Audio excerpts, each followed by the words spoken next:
Shalom, this week's Sedra is Sedra Vayeshev. When we think about effort, we usually imagine strenuous physical work. Yet there's also strenuous intellectual effort. Effort isn't only physical.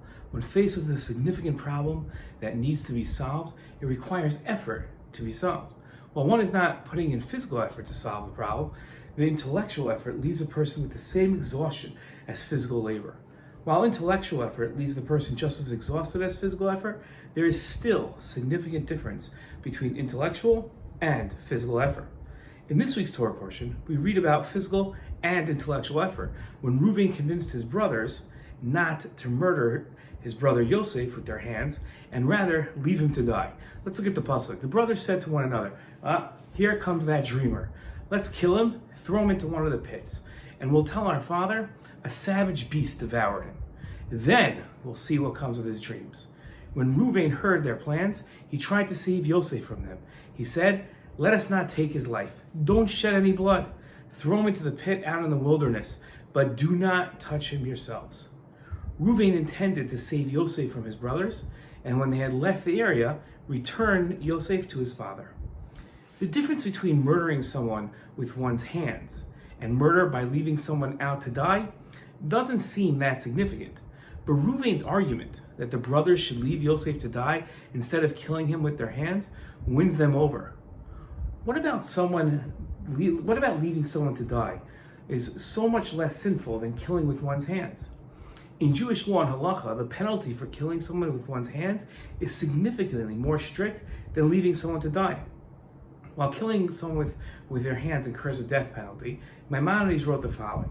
Whenever a person kills someone with his hands, for example, he stabs him with a sword or with a stone that can cause death, strangles him until he dies, burns him in fire, he will be executed by the court, for he himself had killed him. But a person who hires a murderer to kill someone, one who sends his servants and they kill him, one who goes brings someone up and leaves him before a lion or the like, and the beast kills him, are all considered to be shedders of blood.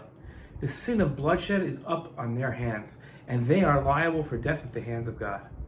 They are not, however, liable for execution by the court. Why is directly killing a person considered so much worse than leaving them to die? Our sages taught that doing a favor for someone is a greater mitzvah than just writing them a check. They explained that unlike giving someone money, doing a favor requires physical effort. As our rabbis explained elsewhere, reward is given in accordance with the effort expounded.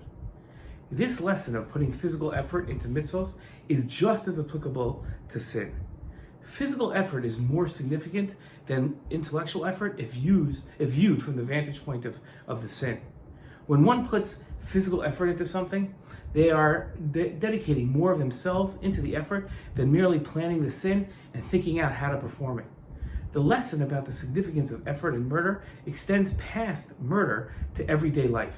If we want to achieve, it isn't enough to plan and then delegate. We need to put in our own effort as well.